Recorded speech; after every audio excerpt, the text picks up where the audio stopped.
আমাদের ইনডোর প্ল্যান্টগুলিকে খুব তাড়াতাড়ি কিভাবে গ্রো করব। এবং এই গাছগুলি হঠাৎ করে আমি লাগিয়ে দিব আর রাতারাতি এরকম একটা সুন্দর বাগান তৈরি হয়ে যাবে, এরকম অনেকেই মনে করে। কিন্তু কোনো একটা গাছ বৃদ্ধিটা সম্পূর্ণ নির্ভর করে বেশ কিছু জিনিসের উপরে।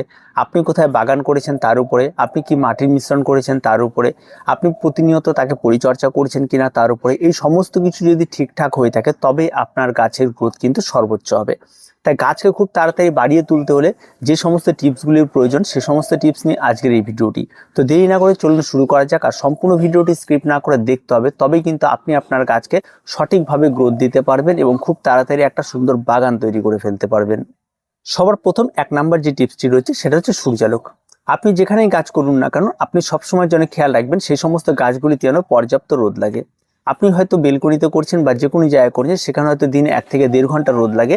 সেরকম 1 থেকে 1.5 ঘন্টা রোদই যেন সম্পূর্ণরূপে লাগে সেই বিষয়টাও খেয়াল রাখবেন। আর তার সঙ্গে সঙ্গে খেয়াল রাখবেন যে আপনি যে সমস্ত গাছগুলি করছেন সেগুলি কম আলো থাকলে কম আলোতে যেন রাখা হয়, আর বেশি আলোর গাছ হলে যেন সেই গাছগুলিকে বেশি আলোতে রাখা হয়। তো অবশ্যই আপনি চেষ্টা করবেন এই জিনিসটাকে মেনটেন করা, আর গাছগুলিকে সবসময় যেন সূর্যালোক যেন অবশ্যই পায় সেই বিষয়টাকে খেয়াল রাখা। আর আপনার গাছ যেন কোনো রকম অন্ধকারাচ্ছন্ন জায়গাতে না থাকে সেই জায়গাটাও কিন্তু আপনাকে খেয়াল রাখতে হবে।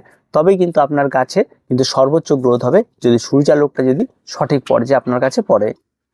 2 নাম্বার যে বিষয়টি রয়েছে সেটা হচ্ছে পুষ্টিকর মাটি। আপনি যখন কোনো একটা ইনডোর গার্ডেনিং করছেন বা ইনডোর প্ল্যান্ট লাগাচ্ছেন, তখন তার মাটির যে মিশ্রণটি রয়েছে সেই মাটির মিশ্রণের মধ্যে কিন্তু অবশ্যই আপনাকে খাবার ব্যবহার করতে হবে। এই খাবারগুলি যেমন মাটি তৈরির সময় আপনাকে ব্যবহার করতে হবে, তার মধ্যে রয়েছে ভার্মি কম্পোস্ট রয়েছে, পাতা পচা রয়েছে, তারপরে আপনার রয়েছে পারলাইট রয়েছে, কাঠকয়লা রয়েছে, এরকম প্রচুর খাবার রয়েছে। যে সমস্ত ধরনের খাবারগুলি কিন্তু আপনাকে ব্যবহার করতে হবে। আমরা যদি একটা রেশিও করি যে আমরা একটা ইনডোর প্ল্যান্টের জন্য কি ধরনের মাটি ব্যবহার করবো, তাহলে আমরা সবসময় বলে কি যে 50% মাটি, 30% কম্পোস্ট আর 20% বালি, এই দিয়ে আমরা একটা মাটির মিশ্রণ তৈরি করি। আর এই মাটির মিশ্রণের মধ্যে কিন্তু আপনাকে শুধুমাত্র এটা শুধু র মাটি তৈরি হলো, আর এর মধ্যে কিন্তু প্রচুর খাবার রয়েছে যে খাবারগুলিকে অ্যাড করতে হতে পারে। হয়তো আপনি একটু সামান্য কাঠকয়লা, যদি আপনি এখানে 20% বালি না দিয়ে 10% বালি আর 20% আর 10% কাঠকয়লা ব্যবহার করেন, তাহলে মাটির কিন্তু পাওয়ার আরো বেড়ে যায়, আরো সুন্দর হয়, গাছের গ্রোথ আরো ভালো হয়। তার সঙ্গে সঙ্গে হাড়গুড় রয়েছে, শিংকুচি রয়েছে, নিমখোল রয়েছে, ঠিক আছে, আরো ছোট ছোট যত ধরনের খাবার রয়েছে সমস্ত খাবার যদি 1 চামচ করে করে এই মাটির সঙ্গে অ্যাড করেন, তাহলে মাটির ক্ষমতা কিন্তু আরো বাড়তে থাকে, যার ফলে কিন্তু গাছ কিন্তু আরো কিন্তু প্রচুর পরিমাণ পুষ্টি পাবে এবং শক্তিশালী হয়ে উঠবে। তাই অবশ্যই মাটির মিশ্রণটার উপর আপনাকে ধ্যান দিতে হবে এবং সব রকম খাবার দিয়ে আপনাকে মাটির মিশ্রণটি তৈরি করতে হবে। আর প্রয়োজন পড়লে মাটিতে কিন্তু অ্যান্টিফাঙ্গাল ইউজ করতে হতে পারে। আর তার সঙ্গে সঙ্গে যদি একটু ফসফেট ইউজ করে দেন প্রত্যেকটা মাটিতে টবের জন্য 1 চামচ করে, তাহলে কিন্তু আরো ভালো হয়ে থাকে। 3 নাম্বার যে বিষয়টি রয়েছে গাছ বেড়ে ওঠার পেছনে, সেটা হচ্ছে পর্যাপ্ত জল দেওয়া। আমরা অনেক সময় দেখি যে গাছে জল দেওয়ার বিষয়টা আমরা একেবারে অবহেলা করি। হয় গাছকে একেবারে জল দিয়ে মেরে ফেলি, আর না হলে গাছকে একদম জল না দিয়ে শুকিয়ে ফেলি। এই দুটো বিষয়কে ঠিক মাঝামাঝিতে আপনাকে আসতে হবে, যে গাছকে আমাকে জলও প্রতিদিন দিতে হবে এবং গাছকে বাঁচিয়েও রাখতে হবে। কোনো রকম ভাবে গাছের গোড়া যেন একেবারে শুকিয়ে না যায় সেই বিষয়টাও ধ্যান রাখতে হবে। ইনডোর প্ল্যান্টে যদি গাছের গোড়া একেবারে শুকিয়ে যায় তাহলে কিন্তু গাছের ক্ষতি হয়। তাই সবসময় যেন খেয়াল রাখবেন যে গাছের যদি একবার জল প্রয়োগ করেন তাহলে বারবার করে খেয়াল রাখুন যে গাছের গোড়া ভেজা আছে না শুকনো আছে। যদি ভেজা থাকে তাহলে জল প্রয়োগ করবেন না, আর যদি দেখেন শুকনো হয়ে গেছে তাহলে আরেকবার জল প্রয়োগ করুন। এই বিষয়টাকে যদি মাথায় রেখে আপনি যদি ছাদ বাগানে আপনার ইনডোর প্ল্যান্টে জল প্রয়োগ করতে পারেন, তাহলে কিন্তু আপনার ইনডোর প্ল্যান্টের গ্রোথ কিন্তু সর্বোচ্চ হবে।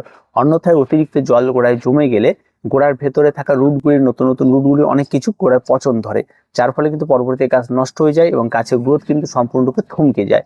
তাই অবশ্যই আপনার গাছকে পর্যাপ্ত গ্রোথে রাখতে হলে আপনাকে কিন্তু সঠিক নিয়মে জল দিতে হবে, হয় সকালে দিন বা বিকেলে দিন।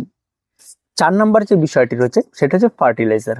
অবশ্যই আপনি যখন গাছ লাগিয়ে ফেলেছেন মাটি প্রস্তুত করে, তখন কিন্তু অবশ্যই আপনাকে একটা নির্দিষ্ট সময় পর পর কিন্তু গাছে খাবার দিতে হবে। এমন পুষ্টিকর খাবারগুলো দিতে হবে যেটাকে আমরা সবসময় বলি একটা মিক্স খাবার বা চাপান সার আমরা বলি। হয়তো আপনি আপনার ইনডোর প্ল্যান্টগুলিকে করছেন, সেই ইনডোর প্ল্যান্টগুলি একটা খাবার তৈরি করবেন, তাহলে আপনি 1 চামচ ভার্মি কম্পোস্ট নিন, 1 চামচ হাড় গুঁড়ো, 1 চামচ নিমখোল, 1 চামচ আপনি সরিষার খোল নিলেন, ঠিক আছে। যত ধরনের ছোট ছোট খাবার পাওয়া যায় সমস্ত খাবারগুলি 1 চামচ করে নিয়ে একটা মিক্স খাবার তৈরি করুন এবং সেই খাবারের 2 চামচ করে প্রত্যেকটা গাছে আপনি ব্যবহার করুন মাসে 1 বার করে। এটা একদম মিনিমাম একটা পরিচর্যা, মাসে 1 বার করে আপনি ব্যবহার করুন, তাহলে আপনার কাছে খুব গ্রোথ খুব ভালো হবে। আর আপনি যদি আরো ভালো গ্রোথ চান তাহলে ওই খাবারটি 1 চামচ করে 15 দিন পর পর আপনি গাছে ব্যবহার করুন। এটা গেল একটা ড্রাই খাবার, যে খাবারটি আপনি গাছে ব্যবহার করতে পারেন।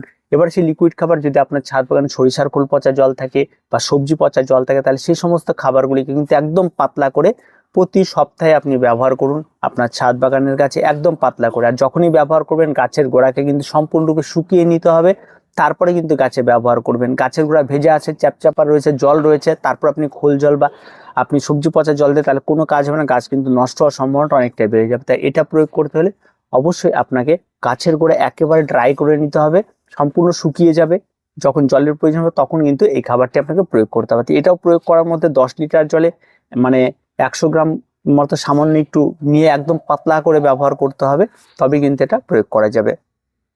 3 নম্বর যে খাবারটি বলবো সেটা রাসায়নিক খাবার, লিকুইড সয়েলেবল খাবার, এনপিকে 20-20-20 আর এনপিকে 12-61-0।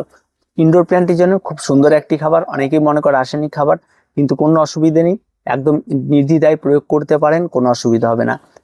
15 দিনে একদিন আপনারা এনপিকে 20-20-20 1 লিটার জলে 2 গ্রাম গুলিয়ে নেবেন, সমস্ত গাছে স্প্রে করে দেবেন, কিছুটা বাঁচলে গাছের গোড়ার দিকে একটু স্প্রে করে দেবেন।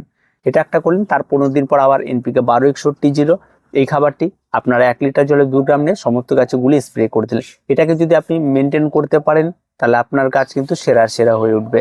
আর যদি এটাকে আপনি সাপ্তাহিক করতে পারেন তাহলে কিন্তু আরো ভালো গাছের গ্রোথ হবে এবং আরো ভালো দেখার মতো গাছ হবে। তাই গাছের বৃদ্ধিটা সম্পূর্ণটা আপনার হাতের উপরেও রয়েছে আর এই গাছের খাবার প্রয়োগের উপর রয়েছে। এই জন্যই দেখবেন একই রকম ক্লাইমেটে গাছ থাকার পরেও কারোর গাছে গ্রোথ বেশি থাকে, কারো গাছে গ্রোথ কম থাকে। কারণ সেই সমস্ত যাদের গ্রোথটা বেশি থাকে তারা মেনটেনটা ঠিকঠাক করে এবং রুটিন মাফিক গাছকে খাবার প্রয়োগ করে, তার জন্য তাদের গাছগুলো অনেক ভালো হয়ে থাকে।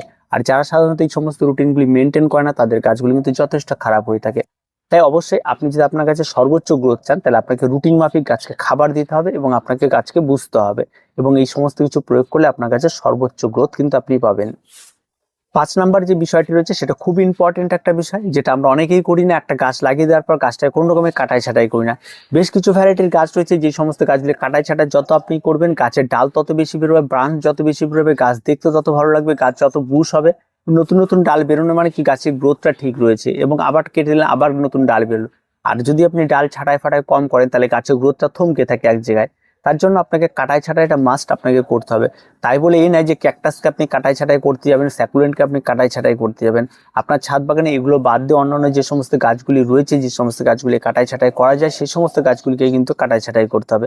আপনাকে সেটা বুঝতে হবে যে কোন গাছটি রয়েছে, তার কাছে যেতে হবে, পুরনো কোনো ডাল রয়েছে কিনা, কোনো ডাল বা কোনো পাতা হলুদ হয়ে গেছে কিনা সেগুলিকে কেটে ছেড়ে দেওয়া, গাছের গোড়াকে পরিষ্কার পরিচ্ছন্ন রাখা, কোনো সময় গাছের গোড়াতে আগাছার জন্ম যেন না হয় সেই সমস্ত বিষয়গুলিকে খেয়াল রাখা, গাছের গোড়ায় নিড়ানি দেওয়া নিয়মিত, এই সমস্ত কাজগুলি করলে কিন্তু আপনার গাছের গ্রোথটা কিন্তু সবচেয়ে বেশি হবে। তা অবশ্যই কাটাই ছাটাই আর নিড়ানির কিন্তু ভীষণ একটা প্রয়োজন রয়েছে আপনার গাছের জন্য। 6 নম্বর যে পয়েন্টটি নিয়ে আমরা কথা বলবো সেটা হচ্ছে খুবই গুরুত্বপূর্ণ একটা বিষয়, সেটা আপনাকে ভীষণ রকমভাবে ভাবতে হবে। সেটা হচ্ছে আপনি যখন আপনার ছাদ বাগানে কাজ করছেন, আপনি যখন চাইছেন যে গাছের সর্বোচ্চ গ্রোথ হোক, তখন আপনি সঠিকভাবে আপনার যে জায়গায় গাছ করবেন সেই জায়গাটাকে আপনাকে বুঝতে হবে। সেটা হচ্ছে আপনার সেই জায়গায় ক ঘন্টা রোদ লাগছে সেটা আপনাকে বুঝতে হবে। আর যদি রোদের পরিমাণটা বেশি হয় তাহলে বেশি রোদে কোন কোন ইনডোর প্ল্যান্টগুলি ভালো হবে সেই সমস্ত ইনডোর প্ল্যান্টগুলি আপনাকে লাগাতে হবে। আর যদি কম রোদ লাগে একেবারে তাহলে আপনাকে কম রোদে কোন কোন ইনডোর প্ল্যান্টগুলি ভালো হবে সেগুলি আপনাকে বাছতে হবে। তার সঙ্গে সঙ্গে আপনাকে অবশ্যই একটা সময় পর গাছকে রিপোর্ট করতে হবে। হয়তো 1 বছর বা 2 বছর পর গাছটি একই টবের মধ্যে রয়েছে, তারপর আপনাকে রিপোর্ট করতে হবে, নতুন করে মাটি দিতে হবে, এই কাজগুলি আপনাকে করতে হবে।